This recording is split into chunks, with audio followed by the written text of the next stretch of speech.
welcome back to my channel. I'm excited to be doing this. I told you guys I was going to try my very best to be more consistent on this channel, and this is my second video since I made that commitment. Yes, so I'm going to keep today's video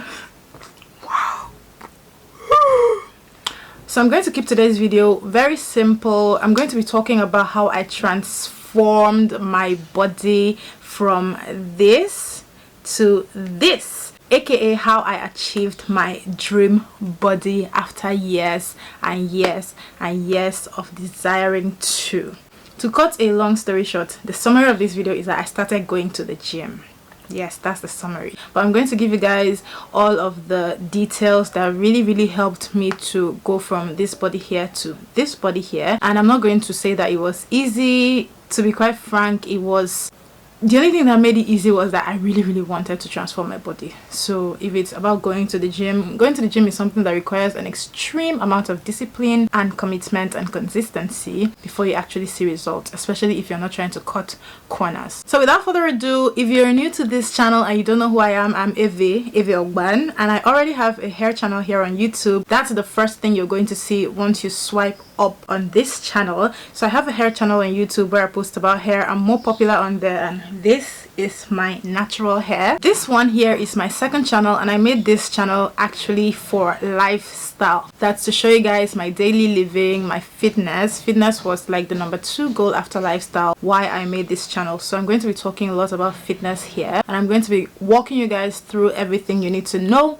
about how to successfully transform your body, the rules that apply to transformations for females. I'm a female, so I'm going to be talking from the female perspective. The rules that apply to transformation of the body for females usually vary from person to person, and it depends on your body type, it depends on the environment that you're in, it depends on your diet, it depends on the type of person that you are, how you like to do your things, how you like to get things done. Going to the gym is, I'm not even going to lie and say that there are other ways that you can transform your body without involving fitness. Transformation of the body, whether you like it or not, it involves including fitness into your lifestyle. So whether you're going to the gym consistently, or whether you're doing things like yoga or Pilates, whether you're doing things like meditation or just cleansing by way of your meals, they all involve fitness. So the very first thing that I did that helped me transform my body was making the decision to include fitness into my lifestyle. I started going to the gym in 2021, in July, ending of July, like the last week of July in 2021. And before I started going to the gym, I remember the first time I thought of going to the gym was in 2019. But then I was not financially stable, so I knew that I couldn't afford it, especially the gym that I wanted to go to. I couldn't afford going to the gym consistently. I couldn't afford keeping up with the lifestyle, and I did not want to start and then stop. I wanted to make sure that when I started and I was going consistently as part of my lifestyle. So the first thing that I did was to make an executive decision to actually take fitness seriously, and that was pretty easy. I'm also going to say that following or coming across fitness content creators on Instagram and on TikTok really helped me. I was always seeing the girls in the gym lifting weights. They were looking good, their bodies were natural, not the BBL girlies. Those ones, I'm not judging against the BBL girlies, but the ones that I was seeing, the ladies I was seeing, you could tell that their bodies were built in the gym, and I wanted that type of body for myself. I wanted to be able to look at my body and be like, girl.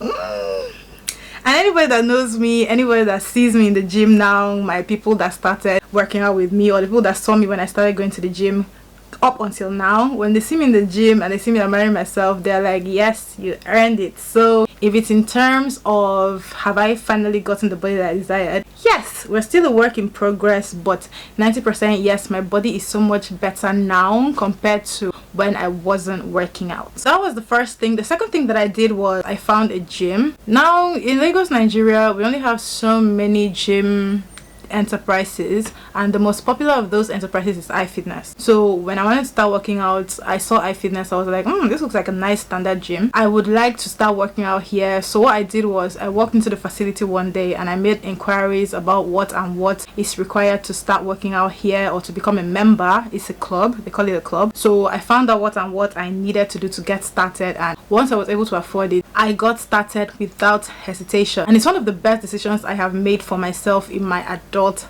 life. That's the second thing. You want to find a gym. Make sure your gym is well equipped with equipment that are going to help you on your fitness journey. If you can't find a gym that has a lot of equipment, you can start with what you have in your area, or if you're not comfortable going out and working out in the crowd, you can build a home gym, which may take quite a bit of financing, but if that's okay with you, you can build a home gym, or you can just do bodyweight workouts, or just get a few gym equipment to start off in your house, and then when you're comfortable enough, you can ease into the gym atmosphere. And the third thing that I did that helped me was I developed a consistent routine, a very structured routine in terms of my workouts, in terms of my meals, in terms of my habits. I had to change up a lot of my habits to accommodate my new lifestyle, and I'm very good with consistency, I'm very good with discipline, I'm very good with seeing things through, so that was not a problem for me. All I had to do was to rearrange my day. So I typically go to the gym in the evening, except 1 or 2 days or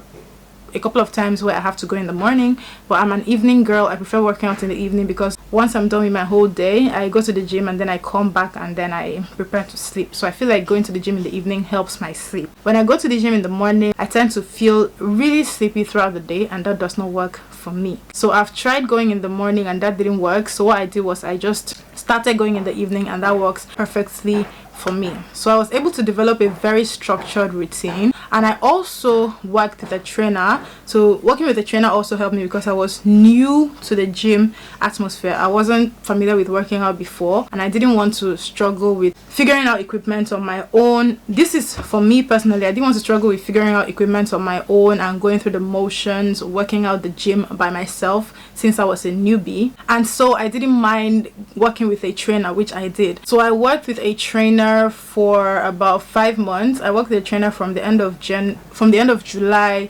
until the end of December 2021. So the start of 2022 January, I was training myself, and majority of my healthy living lifestyle or my gym lifestyle, I have trained myself. So basically I needed the trainer to show me the ropes, to guide me through the gym, to tell me what I needed to do, to explain the workouts, and I got that from the trainer that I was working with, and that was good for me. I'm going to make another video where I talk about the gym that I go to, and then I break down the pricing, and then I talk about the equipment that they have in the gym, and you know, all that sort of thing. But for this video, let me talk more on that structure. So for my structure in the gym, I go to the gym 6 days a week. I started going 6 days a week, and even now I still go 6 days a week, with the exception of a few times where I have to work and so my work spills into my gym time. But for majority of the time, I'm at the gym 6 days a week. That has worked for me fine. So I go Monday, Tuesday, Wednesday, Thursday, Friday and Saturday. Our gym does not open on Sunday. If not, I will be there on Sunday. But our gym does open on Sunday, so I'm there from Monday to Saturday, and that's okay for me. It helps to clear my mind. It helps to get me in a good space. The gym is my happy place. So I just like going 6 days a week. In case you're trying to say that it's too much, it's very okay for me. You can choose to go 3 times. I think the least you can go is 3 times a week, but you can go 3, 4, 5 times if 6 is too much for you. The next thing that I learned to do was to structure my workout. They call it a workout split. So you're going to be deciding what you're going to be doing for each day of the week, and you're also going to decide how those exercises are going to help you, if they're going to help you towards achieving your body goals. If they don't help you towards achieving your body goals, you're going to have to switch things around, and then, you know, make it in such a way that it actually helps you. The entire purpose of going to the gym is for healthy living. So I have goals that I work towards from time to time, working different parts of my body, from my legs to my arms, to my shoulders, to my chest, you know, just different things. That's it for building a structure that helped me get gym practice to become a lifestyle. Next thing that I did was I took meals seriously. Before I started working out, I used to try to diet. I've dieted at different points in my life. I need to mention that I have not ever been skinny in my life. I've never been skinny. I think the smallest I've ever been has been a size 10. So I've never gone below a size 10 for majority of my teenage and adult life. I have stopped at a size 10. I've gone all the way up to a size 16. The biggest I've ever been has been a size 16, and I have pictures to prove all this, because back then I was seriously not confident in myself and I had low self-esteem. You know, I wasn't the type of, I'm not built in such a way that my body is don't think I'm particularly pear shaped. So back then when I was bigger, my top was bigger than my bottom, so I was a little flat down and then I was, you know, big up. So it wasn't just the most flattering body physique in my own eyes. This is for me, oh.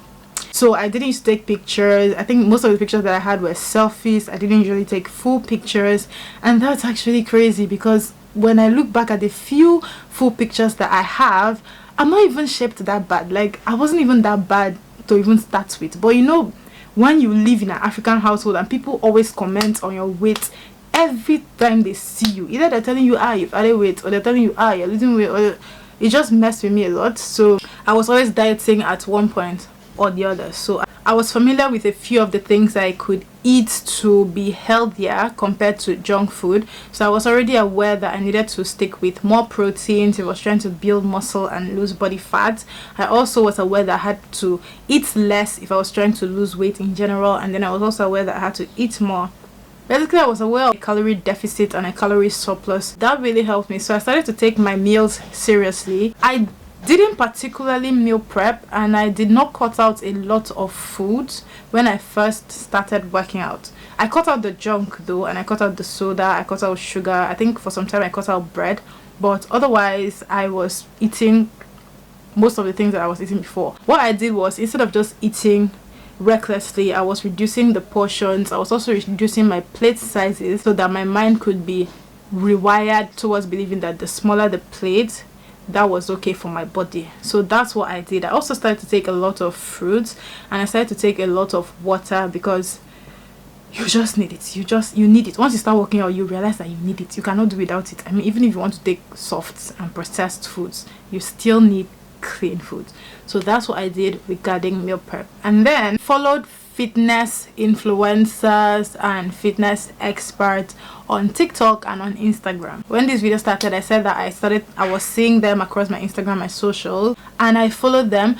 But what I did was, I didn't just follow everybody. I followed a select few. So these select few that I followed are the ones that I actually found them believable, and I could see that they were talking from good experience. They were talking from knowing how to do these things from years of doing them. The thing about social media is that there is a plethora of information for each topic on social media, and so it's easy to get confused. It's easy to get suffocated by how much information you have. Then another thing with fitness is there are always people telling you this thing is correct, and then someone else will say this same thing is wrong. Someone else will say you should be doing it this way. Someone else will say no, you should be doing it this other way. So it's very easy to get confused. It's very easy to get suffocated with the amount of information that is out there on social media where fitness is concerned. But I was able to filter all of the information that I was getting, and then just pick a few people that I could listen to and that I could trust what they were saying. For building my body and for achieving my dream body, I did not really climb the scale. The scale is something that you're told that it's just numbers, so you shouldn't really put all your faith in the scale. You should instead work more towards body recompositioning. Body recompositioning is when your body fat is converted to muscle, so you no longer look flabby, you start to look more firm, and you may or may not maintain the same weight as when you had more body fat, but your body will definitely look different and feel different to you. So when I started working out, my very first weigh-in at the gym was 80 kg. I remember very well, it was 80 kg. Now I've been 80 kg from July of 2021 up until January or February of 2023. But I'm going to show you guys the difference. This is my body before, in July when I first started working out, and this is my body around February. So in spite of the fact that I was the same weight, or that I have maintained the same weight for majority of my fitness journey, I have definitely seen that my body has changed. So whereas when I started working out, I was definitely a little more on the fat side, I had more body fat. In the later peak, you can see that, and I can see and I can tell, as I have been able to tell over the months, that my body has definitely changed from more body fat to more muscle, and it's good because I train rigorously, so it's good for me. Anyway, these are just some of the few things that I started to do that really helped my fitness journey. I want to say that each journey is synonymous to the person going through the journey. You don't have to beat yourself up. If you're going through something and you feel like it's not working for you, it's very okay to switch. It's very okay to try some other thing. If you've been working out following a particular program and you feel like you're stuck or you've hit a plateau and you need to change one or two things, that's very okay. I will say that if you're new to fitness, if you're new to working out, if you're new to the gym and you can afford a personal trainer, definitely get a personal trainer. It would help you so much. It will save you time in terms of figuring out how to use gym equipment. Most of the personal trainers that I know, they help with meal prep. They help to tell you about your body, what you need to know, what you need to adjust to get to your goals. And let me also say that patience is a virtue. If you're looking to achieve your dream body that will last you for a long time, you are not going to have to rush the process. It's not something you can jump from point A to point B in 5 minutes. It will take you a while. Don't let anybody deceive you. Don't let social media deceive you. Those are just a few things that helped me. I hope this video is helpful to somebody. If you have any questions, kindly go ahead and ask them in the comment section and I will definitely pay attention to them. Otherwise, thank you so much for watching, guys. I will see you in my next video.